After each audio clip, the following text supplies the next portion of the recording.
morning, everybody, and welcome to the World Economic Forum here in Cape Town. My name's Chris Bishop. I'm the editor of CNBC Africa. I've been reporting from this continent for more than a quarter of a century, and today we're looking at the story of African growth. We're looking at the story of the Continental Free Trade Area. Also be looking at the fourth industrial revolution as we pick up on our theme that we carried 2 years ago in Durban, which is Africa's economic update. Now, just to start off with, let me introduce my esteemed panel. To my left is Lesetja Kganyago, the South African Reserve Bank Governor. Next to him is Oshola David-Borha, the CEO of Standard Bank in Nigeria. And at the far end is Albert Zufak, the Chief Economist for Africa for the World Bank. And if I just ask my panel here, just a short statement at the start, where you think this continent is going economically, starting with Mr. Kganyago. Well, the thing is about the outlook. I think that what we have seen for this year and for next year, the outlook is that this continent will continue to grow faster than the world average. That is the good news. But at the same time, there are still risks, and the risks are being associated with deteriorating public finances and rising debt levels. Some of the countries that had received debt relief seem to have piled up debt once again. And the difference this time, though, is that the debt is not official debt. It is debt that is held held by the private sector, and that poses a challenge. But for as long as you have got improving growth prospects, and for as long as you are able to contain deficits, then the debt situation can be contained. Shola, how do you see it from a banking perspective? Well, we are positive. I mean, I moved out of my Nigerian role 2 years ago, and I've been covering Africa, West, East, Central, and Southern Africa. And the one thing that we have seen, despite all the headwinds, is that there is still growth on the continent. And the convergence of technology, innovation, and various sectors, Greek energy, is enabling us to find financing solutions to address client problems. And that is helping to drive growth on the continent. Mr. Zufak, how do you see it? Thank you, Chris. Well, from our perspective, a recovery on the continent will remain fragile. We still see a recovery in non-commodity exporters on the continent. We still have, in the year ahead, 5 of the 10 fastest growing economies being on the continent. And these include Ghana, for sure. These include Ethiopia, Senegal, Cote d'Ivoire, among others, Rwanda. Those economies continue to power ahead, but the risk to our macro outlook are mostly on the downside. And those risks include at least 3 important factors. One is the growing trade tensions across the world that are threatening to lower global growth. The second is volatility in commodity prices that will continue to undermine growth in our largest economies. And the third important risk I see is certainly debt, as the governor has mentioned, but more importantly, I think a fourth one I would add is the challenge of inclusion. And when I mean inclusion, I see jobs, I see opportunities, and I see sound fiscal policies. And let's just check in on the growth story. Sub-Saharan Africa, we're talking about 3.5% roughly at the moment, up on 2.3% 2018, expected to grow 4% in 2020. But for most economists on this continent, Mr. Kganyago, that's not enough. How can we get the elusive growth that every country seems to be searching for? Well, we will get it, but just an update on the figures to say that, by the way, if you remove South Africa and Nigeria from the figures, Sub-Saharan Africa is growing by an excess of 5%. And so what is dragging the average in Sub-Saharan Africa are the two largest economies on the continent. So the rest of the continent is actually growing very strongly. How do we get the elusive growth? I have got three propositions, and they are no brainers. The first is that the continent has got to take advantage of the opportunities offered by globalization. And that means that Africa should actually be trading more with the rest of the world. And of course, it raises the issues of what the trade tensions would actually mean for global demand. And we've got issues of what the trade tensions would actually mean for global demand. And we've got issues of what the tensions would actually mean for global demand. And we've got issues of what the tensions would mean trading with each other.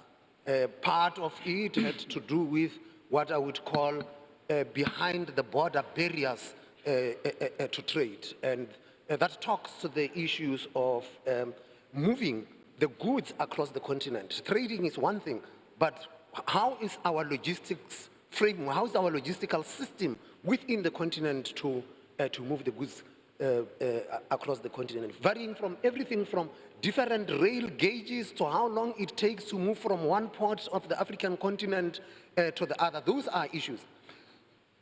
So there are infrastructure bottlenecks, but that in itself offers an opportunity, because dealing with those infrastructure bottlenecks and rolling out infrastructure could in itself be a source for growth. So taking advantage of the opportunities offered by globalization, trading more with each other, dealing with the infrastructure bottlenecks that hinder trade amongst African nations.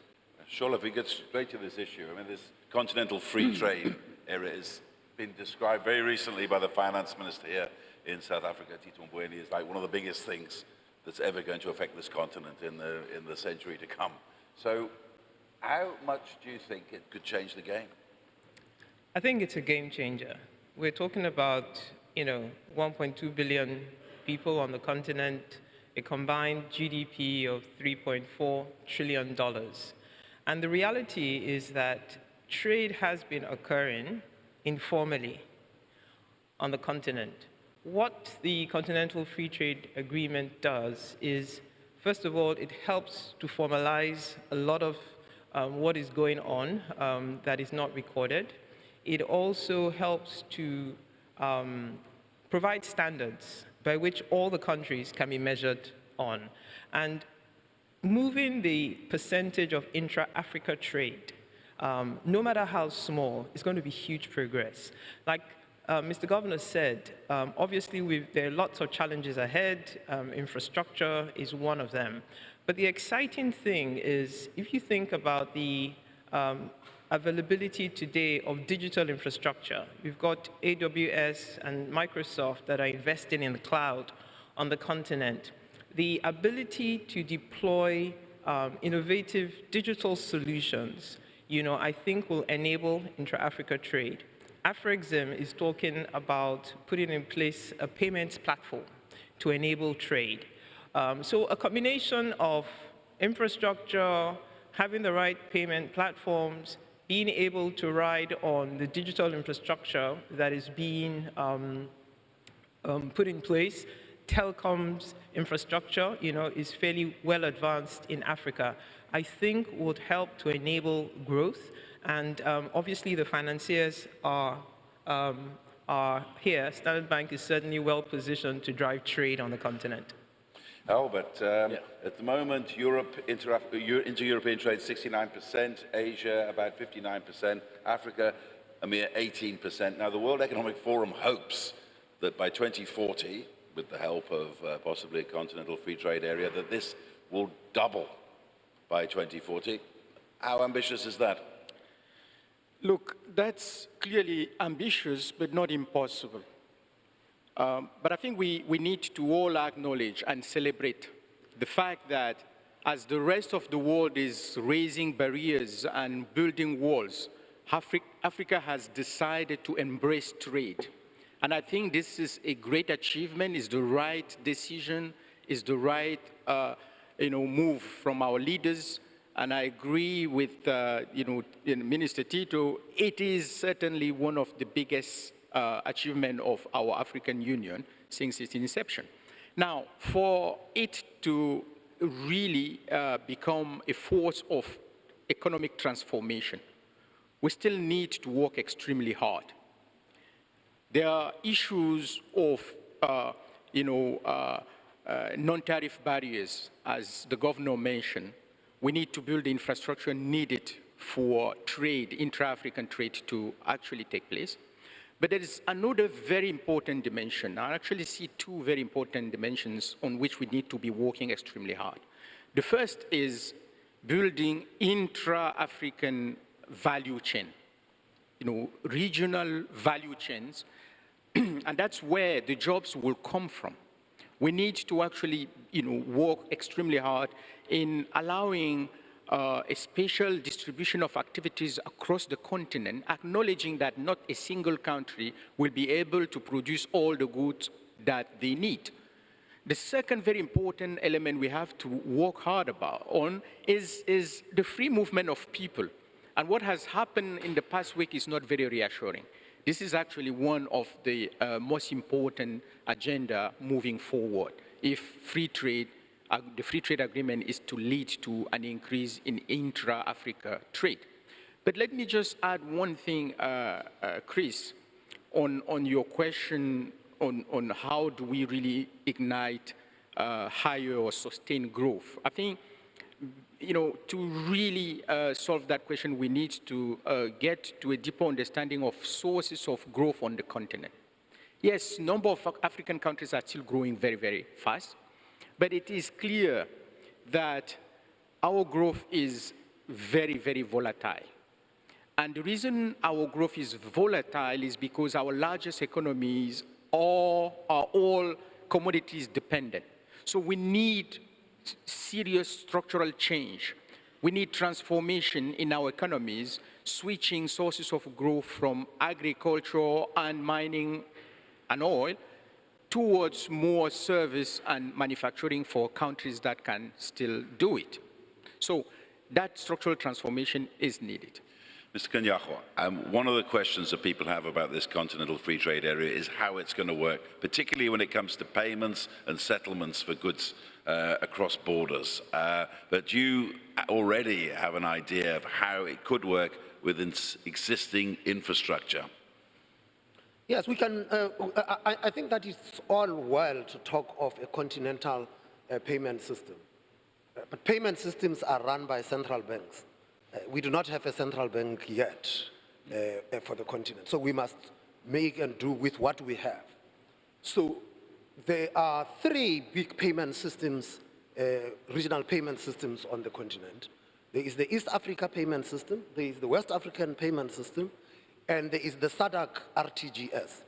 The SADC RTGS by 2017 had cleared 3.7 trillion rands worth of transactions. It had cleared over 700,000 transactions and had more than 88 participating banks. It's a basis. And whilst we are still dreaming of a continent-wide payment system, let's do with what we have. And the conversation amongst us as central bankers is that we can get these three platforms to actually connect and link with each other and build that as a basis for the settlement of trades. Is the infrastructure that is there, it's working, it's proven, and all that you need is to make sure that it is connected. Yes, the SADC RTGS is by far the biggest. I mean, it clears more transactions than all the other two put together. But we can connect this system, and we will be commencing with the pilots towards the end of this year. It's a race to the top. It's which two will connect faster than the other, rather than trying to wait and get all three connected at the same time. Shola, I've got a question for you. How long, you're assessing the situation, how long do you think it might take for this continental free trade area to be born, bearing in mind it took Europe half a century and still it's not quite the trading area that they hoped for. There's a lot of paperwork to be done. Some of the reports I'm reading saying maybe decades, but what do you think? I think, it's a journey. And it took 13 months, for the agreement to be signed up by 54 countries. They've crossed the 22-country mark for ratification, and July 2020 is the effective take-off date. So it's a journey, and you would find that different countries are at different states of readiness in terms of making sure that they begin to phase out their tariffs. They improve ability to get visas. In East Africa, for instance, you don't need visas to move around as well as in West and SADC. So it's going to be a race. Those who prepare early, I believe, would be the winners. And it's a journey that we would continue to track. And I'm hopeful that the AU would have clear metrics by which they can track progress and, more importantly, hold themselves accountable to. Albert, I mean, one of the promises of this free trade area is free movement of goods and skills and services. Laudable, surely, but isn't there a problem sometimes with these trading blocks that the best people can be sucked into the biggest economies with the most money? Isn't that a danger for the continent as a whole? Chris, my sense is, free movement of skills comes with free movement of people.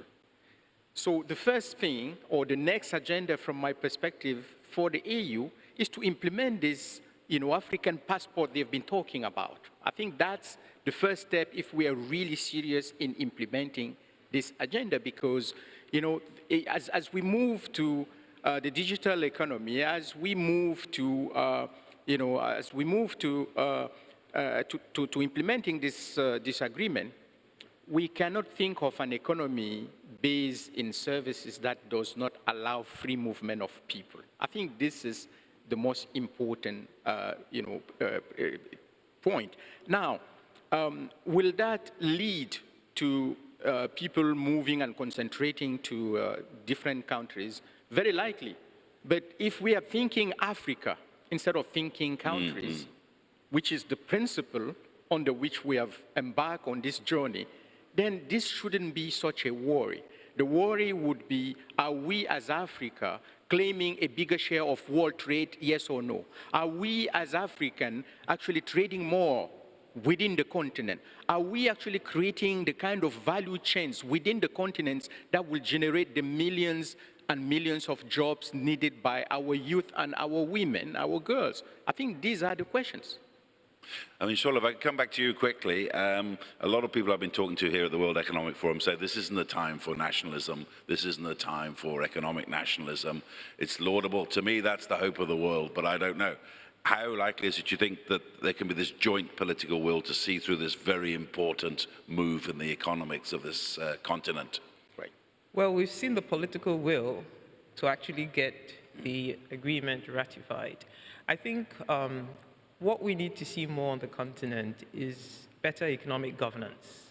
And I'm hoping that, as the governments come together, as they understand the implications of bringing down barriers, driving intra-Africa trade, that our ability to improve economic governance, to strengthen our institutions, we will have the political will to put that in place.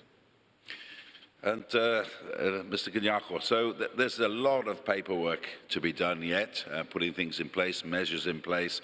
What do you think is going to be the greatest challenge, you think, for this continental free trade area? I'm yet to think of challenges. I would like to think of the opportunities it offers, and as we take advantage of the opportunities, we will figure out what the challenges are. The one thing that we need to bring to the fore is that there is a lot of talk of countries trading with each other. And that is the problem that you would have with the balance on the panel. But it's private companies that are trading with each other. They just happen to be coming from particular countries. And so coming to grips with what the challenges are going to be means that there has got to be a conversation that involves African companies that are doing trade with other companies on the African continent to say to them, tell us, what are the barriers that you are facing and what is it that you would like cleared? That is one thing. The second thing is that there is a lot that we are going to have to deal with here. African Continental Trade Agreement. How do we deal with trade? As I said, the continent must trade with the rest of the world.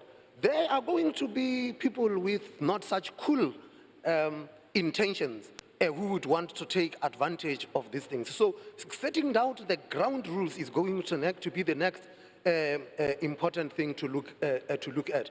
And the point, though, is that the people who set the rules are the ones who are elected by the public, not the kind of panel that you have here. But Shola, again, from the finance side of it, one of the big gaps that need to be filled is this transport infrastructure. Too many countries in the past, they had a railway to the port, and that was it. We now need infrastructure across all African countries. Private-public partnerships are being seen as the way out. How do you see it? Absolutely. I mean, SDG 17 is partnerships to achieve the goals. And the reality is that the public sector does not have sufficient capital to deliver the infrastructure that is required on the continent. We know where debt levels are. That therefore means that there has to be collaboration with commercial banks, with DFIs, with export credit agencies, with philanthropic organizations, with venture capitalists, equity providers.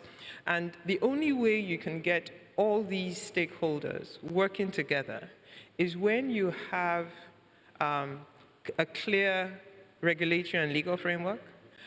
You must have governance that is transparent.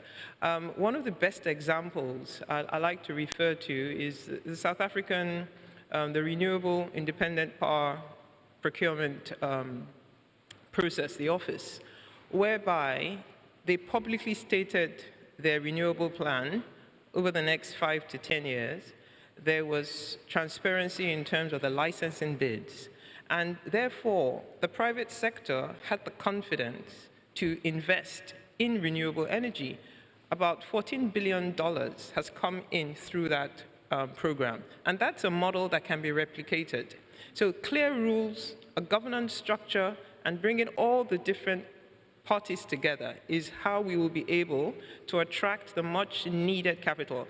And the point about having conversations, private sector, public sector, is so critical because the concerns of each of the stakeholders, how the risks are going to be shared, is important.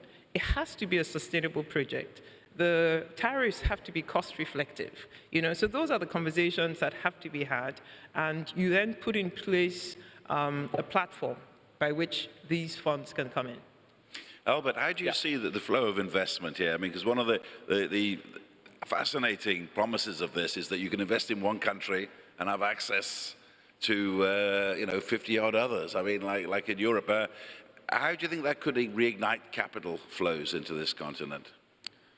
I believe, the free trade agreement will certainly boost investment on the continent, and I believe it's going to be really helpful in boosting public-private partnerships. And I think it's so important because by some estimations, Africa needs more than $90 billion per year for investment. And if you factor in public investment and current provisions of resources, we're still left with $48 billion gap in infrastructure. And just to give you an order of magnitude, the whole World Bank IDA window, which is the concessional window for the poorest countries, has mobilized $45 billion for Africa for 3 years, and that has been the record. Which means if we invested the whole IDA resources in 1 year, it wouldn't even be enough to close the financing gap for infrastructure in Africa. So it is crucial for us to actually, work extremely hard to bring in those, those public-private partnerships, bring in private finance in infrastructure. But what is also important to notice, Chris, is this is still a very small market in Africa. We have 4 countries in Africa that represent more than 48% of all the PPPs. It's South Africa, Nigeria, Kenya, and Uganda. 48% of all PPPs. So the market is still extremely small, and it is my belief that the implementation of the Continental Free Trade Agreement will boost those private funds into infrastructure. I know the infrastructure gap is one of the things you've spent a lot of time studying, Mr. Kanyako. What do you think the answer is? Do you think it's public-private partnerships? It's not one answer. You're going to need a commitment of public resources. You will need the public-private partnerships. But you might also just want to open for the private sector to come and play in that space. The point here is that if we think that we're going to close this, sure, we will take advantage of the IDA resources. That is not going to be the big game changer. No. The big resources are in the private sector. And what we should be thinking about is how do we mobilize private sector resources, not just from the African continent. You've got to be asking ourselves the question, what is our value proposition to holders of capital from elsewhere in the world that we could actually be attracting that capital into our projects? And that, for me, if you change the conversation and start framing the conversation by saying, look, we understand this thing that there are these gaps, but the answer is not going to come from just the official resources. The official resources can go this far, but we actually need to mobilize private sector capital, not just local, but globally. Shola, also one of the other things that have been raised about this continental free trade area, that it'll be a boon for small businesses, for entrepreneurs, it'll help them attract investment and also help them to grow. How do you see that panning out?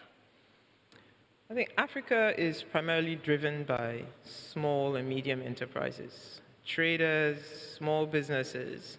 And right now, you find they're constrained, very constrained. Access to affordable finance, logistics, moving their money around, moving their resources around. We recently partnered with a fintech called Sumanini. And what they do is they provide financing to the small informal trader. They allow that small trader to stock up, to access credit, to get financing using mobile payments. Doesn't have to leave his shop, doesn't have to leave his outlet. And what all the regulators, all the policymakers should be focused on, especially on the back of the free trade agreement, is how do we enable these small entrepreneurs? How do we give them the financing they need? How do we make it easier for them to run their businesses? How do we enable the unemployed, the large youth population that we have, to be able to start up businesses and to actually run with it? And with digital infrastructure in place, we are seeing it's easier for these young people, for these small businesses to grow on the back of telecommunications, on the back of access to financing that can be given digitally. So I think that the convergence of all of this will certainly help to drive Africa's growth and to enable the small and medium entrepreneurs to actually grow their businesses. Albert, if I could put that question to you as an economist, this massive youthful population growing up in this continent, great asset. Also, if hands are left idle, it could also be a great threat to stability. As an economist, how would you approach getting the continent to work through this free trade area? Chris, my office just produced a book on the future of work in Africa. And I think it is important to highlight that, having a youthful continent is a huge opportunity, but a huge threat as well. It's a threat if we do not get that population to start really working. And the future of work, it will have in Africa to have a digital content. And I think it's important to really emphasize the fact that the work of tomorrow is going to be driven by digital transformation, and we need to first invest in digital infrastructure that is actually lacking on the continent. We estimate that if Africa could just close its digital infrastructure gap, we could actually boost GDP on the continent by a factor of 2.5 percentage points. It is important to invest in digital infrastructure on the continent. So that's one. The second is investing in digital skills as well. And digital skills are not just engineering, coding skills. This starts from the education system at the lower level. It's about teaching all the soft skills, the collaboration, the teamwork skills, which are not necessarily always present in our education system. So these digital skills are going to be absolutely critical. But the other important element on making our youth more productive in Africa is to think of structural transformation moving out of subsistence agriculture.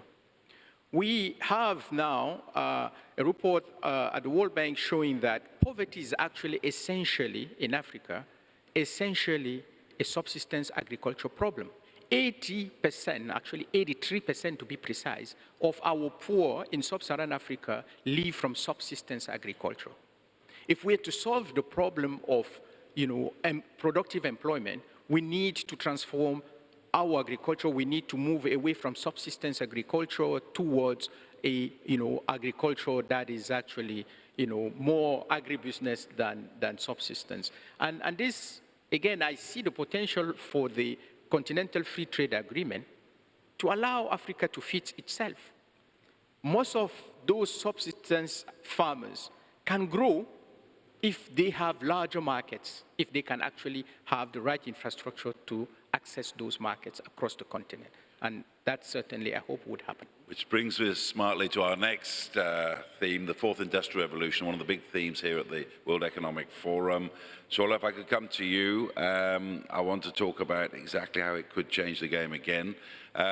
Just the other day, I was interviewing a gentleman from Angola here, and he telling me a story which I couldn't have believed when I first went to Angola in 1994 to report on the war. The country was virtually obliterated. He was saying that they're putting undersea cables so farmers in Brazil can control the irrigation of their crops in their fields in Angola, which is unbelievable. It's something that I found amazing. How do you think this is going to come more and more into the world of economics and business here in Africa?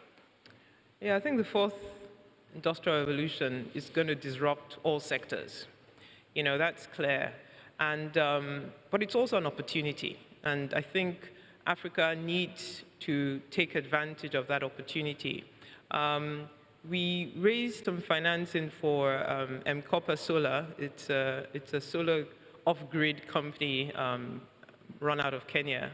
And they've been able to connect 500,000 homes with off-grid solar panels, and the consumers pay as you go.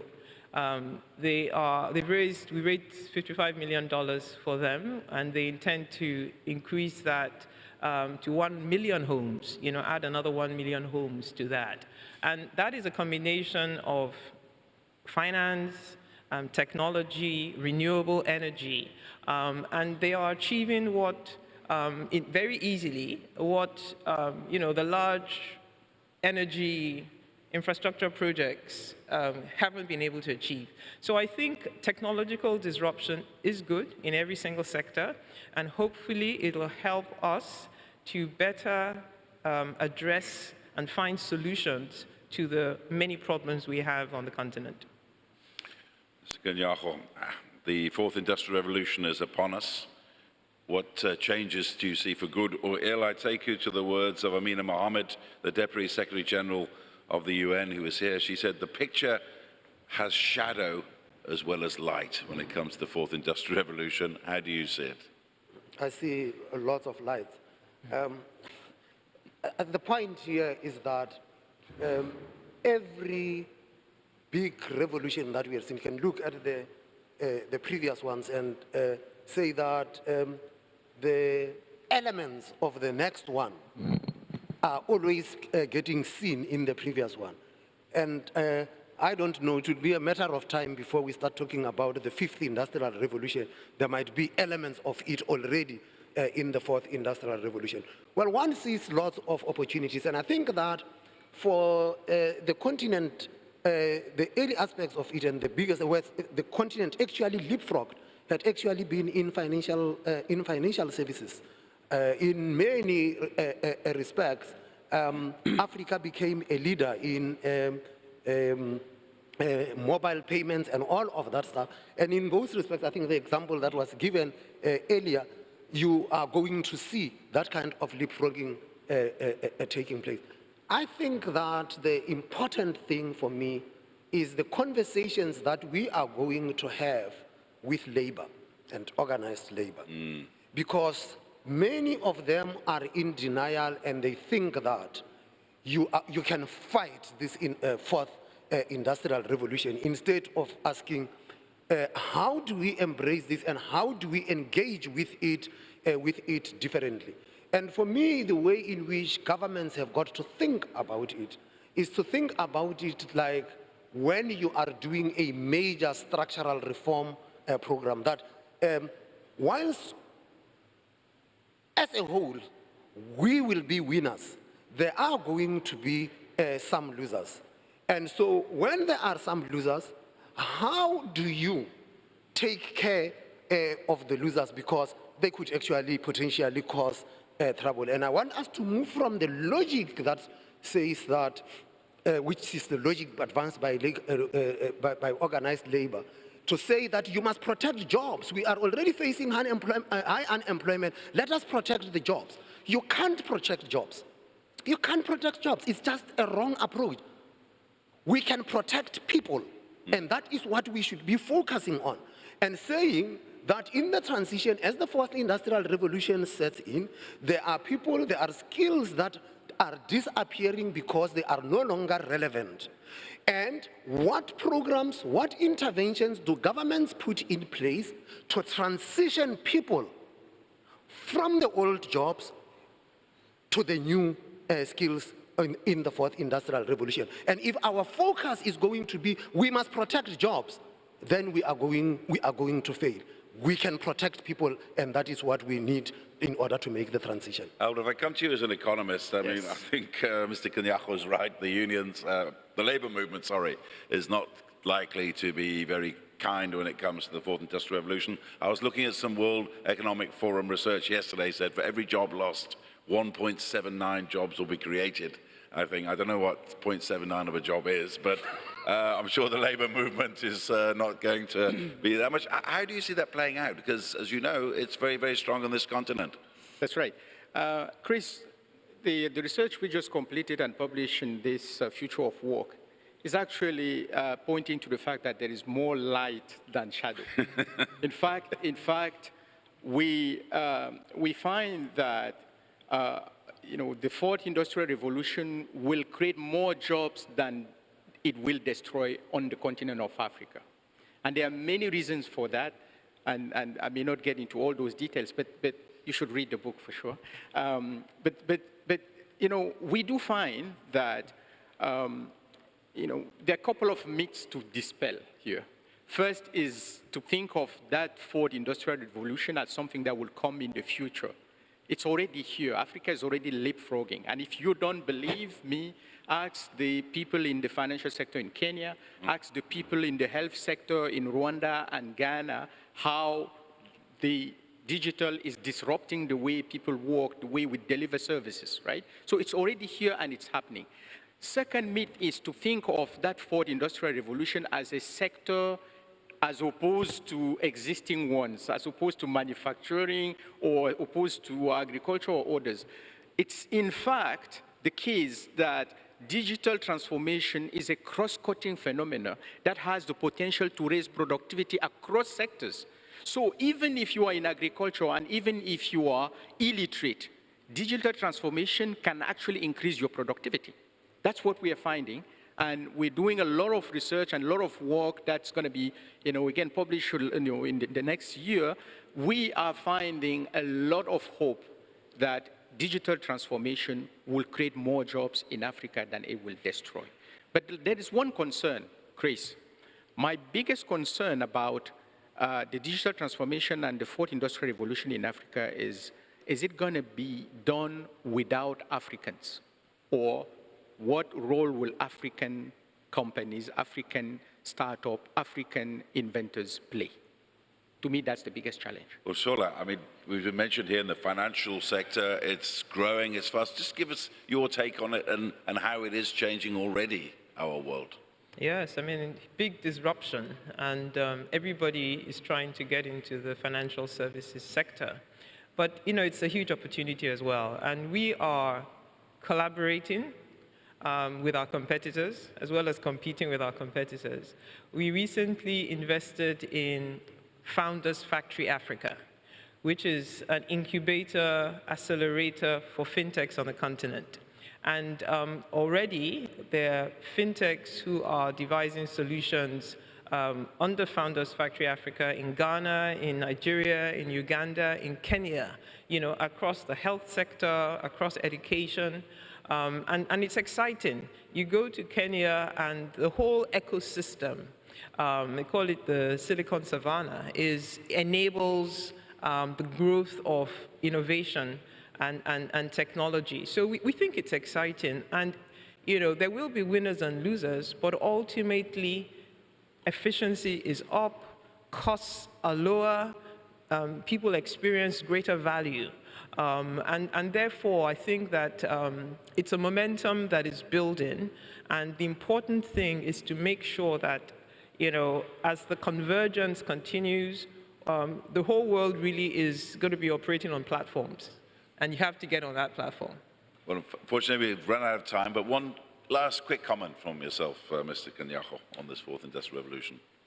I think that one of the things that is understated is the impact that it would have on the efficiency with which governments can deliver public services. And I think that for me it's a big issue. We had a pilot project in South Africa that we called Project Coca, where we used blockchain technology in our payment systems space. And the South African payment systems clears a couple of trillions of rands a day. And we were able to clear the amount of transactions that we clear for the whole day. We were able to clear them in 90 minutes. Now, think of the efficiency gains from that and what it would actually mean. And this was in the wholesale market. But if we were to roll that out across the country, think of the speed with which people could actually move money and the reduced risk of settlement in the payment space. Well, on that hopeful note, we close. Thank you very much to my esteemed guest, Lesetja Kganyago, the Governor of South Africa's Reserve Bank, Shola David-Borha, the CEO of Standard Bank, and Albert Zufak, the Chief Economist for Africa from the World Bank. And for me, Chris Bishop, the editor of CNBC Africa, it's thank you very much for watching and goodbye.